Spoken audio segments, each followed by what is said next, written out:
Was Jane a victim of trafficking, or a willing participant who profited from a multi-million-dollar relationship? Day 20 of Sean Diddy Combs' trial would answer that question in ways that shocked everyone in the Manhattan courtroom. As defense attorney Teny Geragos rose to begin her cross-examination of the prosecution's star witness, few could have predicted the devastating admissions that would follow. What had been carefully constructed over days of sympathetic testimony was about to crumble under the weight of Jane's own words. The atmosphere was electric with tension as one of the country's most experienced criminal defense attorneys prepared to dismantle the prosecution's case piece by piece. In the coming hours, text messages, voice recordings, and financial records would paint a picture so different from the victim narrative that even seasoned legal observers were left stunned. Defense attorney Teny Geragos wasted no time in establishing her strategy, immediately focusing on Jane's own words and actions to paint a picture of willing participation rather than coerced victimization. The cross-examination began with a surgical precision that would characterize the entire day's proceedings, as Geragos methodically worked through Jane's previous testimony to highlight apparent contradictions and inconsistencies. The defense's approach was multifaceted, designed to attack the prosecution's case on several fronts simultaneously. First, Geragos sought to demonstrate that Jane had actively participated in arranging the s-xual encounters that prosecutors characterized as trafficking. Second, she aimed to show that Jane had received substantial financial benefits from her relationship with Combs, suggesting a transactional rather than abusive dynamic. Finally, the defense attempted to use Jane's own communications to show that she had expressed enthusiasm for activities she now claimed were forced upon her. This strategy reflected the defense team's broader argument that the relationships at the center of the prosecution's case were consensual arrangements between adults, albeit unconventional ones that involved elements of the swinger lifestyle and financial support. By focusing on Jane's agency and the benefits she received, the defense hoped to undermine the prosecution's narrative of systematic abuse and control. One of the most significant moments of the day came when Geragos questioned Jane about her decision-making process regarding the s-xual encounters that formed the basis of the prosecution's trafficking charges. Jane's response would prove to be one of the most damaging admissions of her entire testimony, potentially undermining weeks of careful prosecution work to establish her as an unwilling victim. When asked about a specific instance where Combs had proposed bringing an entertainer to her home for a s-xual encounter, Jane testified that she had agreed to the arrangement. However, her explanation for this agreement revealed the complex psychological dynamics that the defense argued characterized the entire relationship. Jane stated that she agreed to the encounter because that was the only option I was given, and I wanted to see my lover. This testimony was immediately seized upon by legal observers as potentially devastating to the prosecution's case. The phrase "the only option" suggested coercion and lack of choice, supporting the prosecution's narrative. However, Jane's follow-up statement that she wanted to see my lover implied emotional attachment and desire, which aligned more closely with the defense's argument about consensual participation in an unconventional relationship. The defense pressed this advantage, using Jane's own words to suggest that her participation was motivated by love and desire rather than fear and coercion. Geragos skillfully highlighted how Jane's testimony revealed that she viewed the s-xual encounters not as abuse to be endured, but as a price to be paid for access to someone she cared about deeply.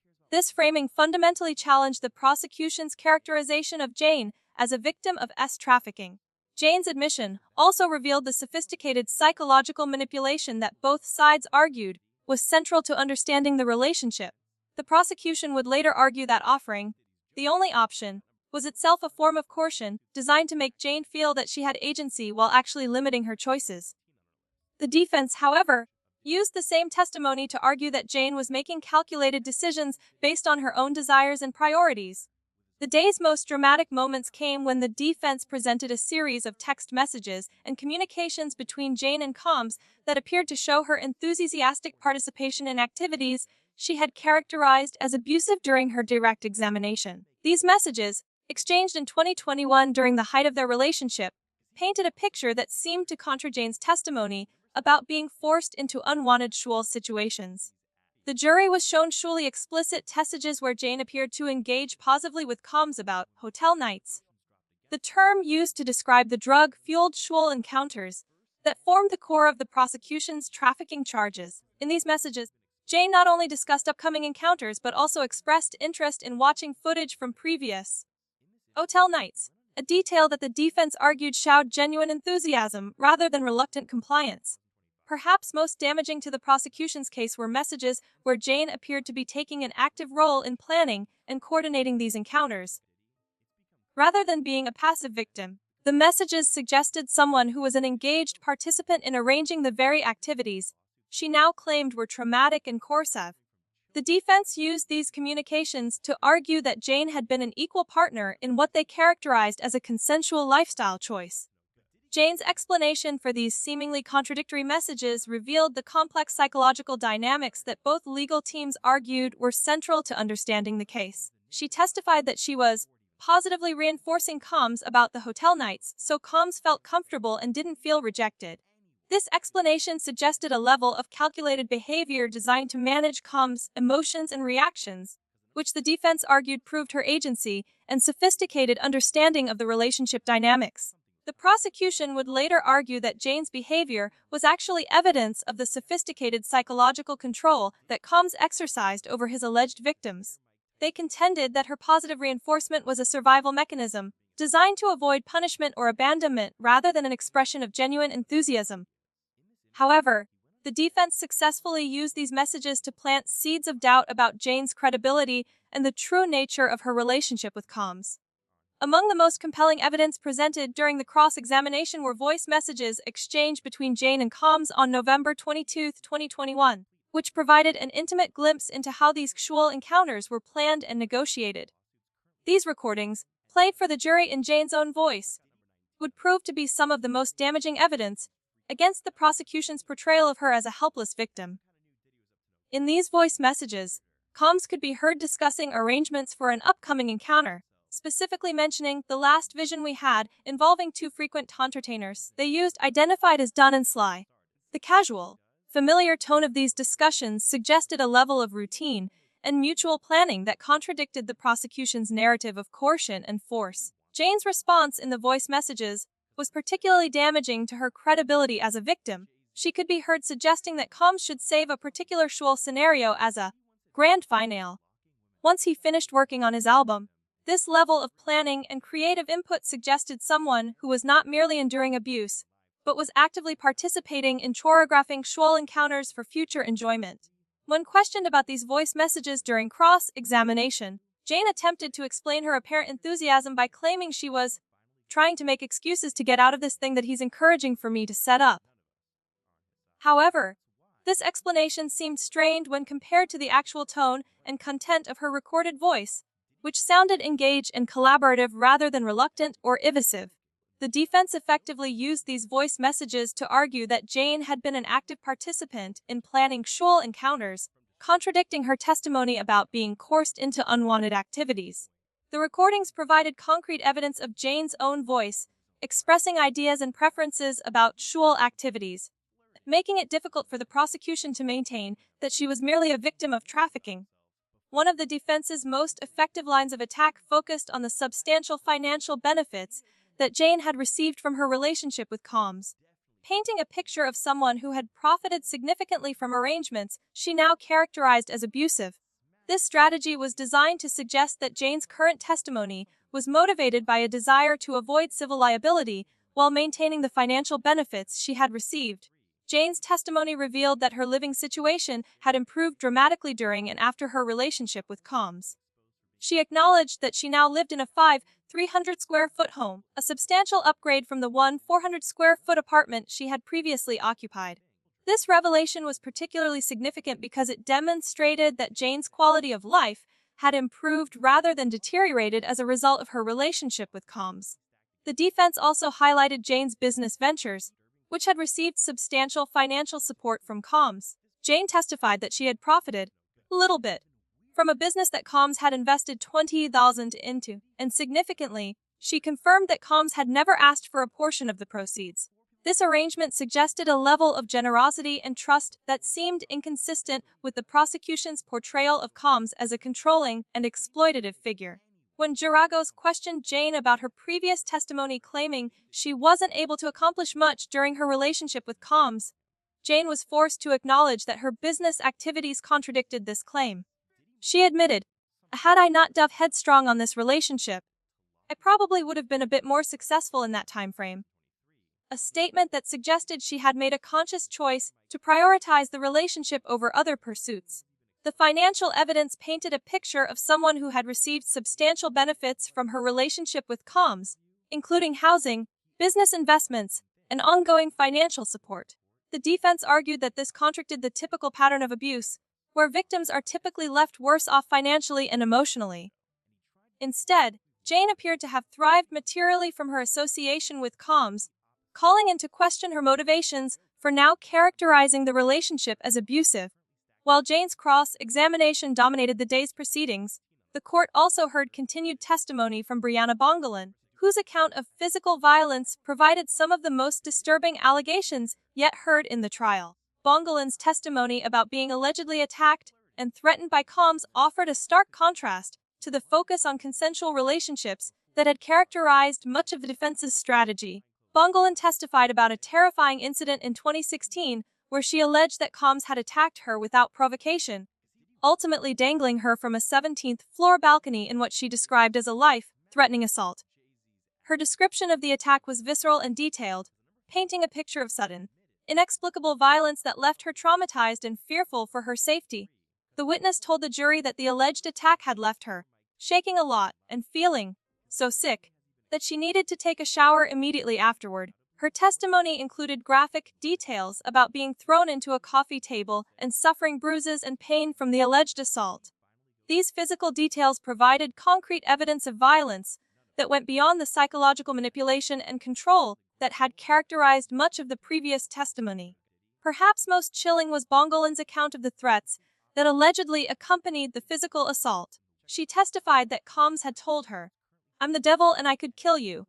Words that spoke to a level of psychological intimidation, designed to ensure her silence about the incident. This testimony supported the prosecution's broader narrative about Combs using violence and threats to maintain control over people in his orbit.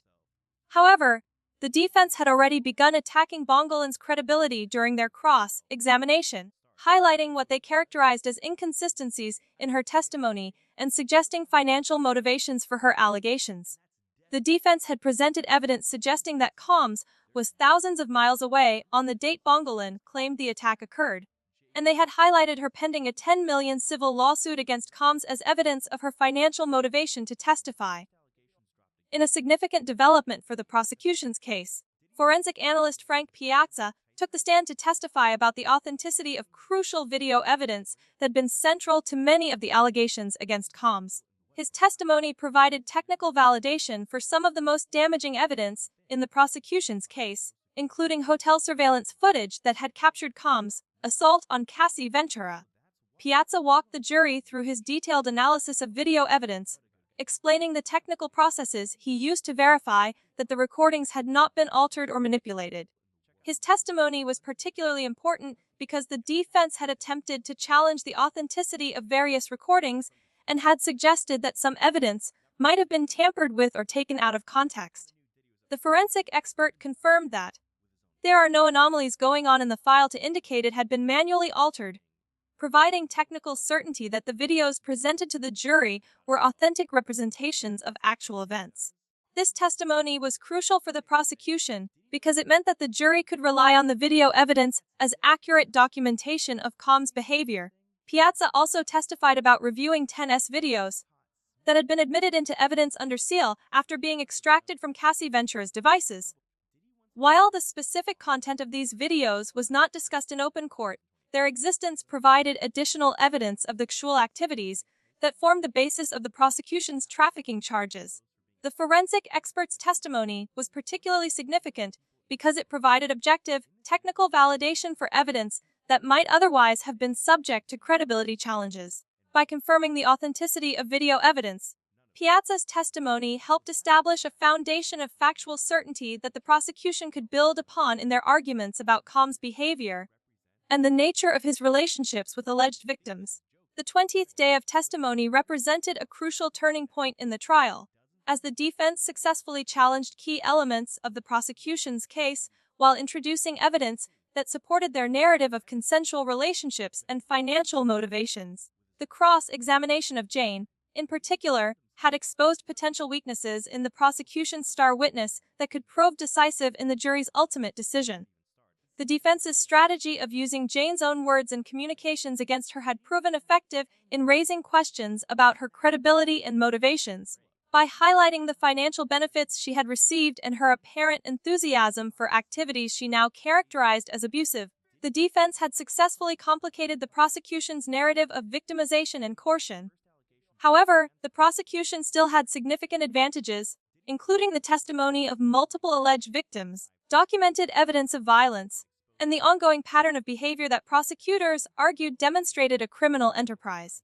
The case would likely come down to how the jury interpreted the complex psychological dynamics revealed through the testimony and evidence. The day's proceedings also highlighted the challenges inherent in prosecuting cases involving powerful figures and complex relationships. The intersection of money, power, s-xuality, and psychological manipulation created a factual landscape that could support multiple interpretations, depending on the lens through which the evidence was viewed. As the trial moved into its final phases, with the prosecution expected to rest their case soon, the 20th day of testimony had significantly altered the strategic landscape. The defense had successfully raised serious questions about the credibility and motivations of key witnesses, while the prosecution had continued to present evidence of a pattern of abuse and control that they argued constituted a criminal enterprise. The jury would ultimately need to determine whether the relationships at the center of the case represented consensual arrangements between adults or systematic trafficking and abuse facilitated by Combs' wealth and power. The competing narratives presented on day 20 had given them substantial evidence to support either interpretation, setting the stage for what promised to be intense closing arguments and deliberations. For Combs, whose freedom and legacy hung in the balance, the day's proceedings represented both a significant victory and ongoing jeopardy. While the defense had successfully damaged the prosecution's key witness, the fundamental allegations against him remained serious and supported by multiple forms of evidence. The ultimate resolution would depend on how 12 jurors interpreted the complex web of evidence, testimony, and competing narratives that had been presented over nearly a month of trial proceedings. The stakes remained enormous for all involved, with Combs facing the possibility of life in prison if convicted, and his alleged victims seeking justice for what they claimed were years of systematic abuse and exploitation.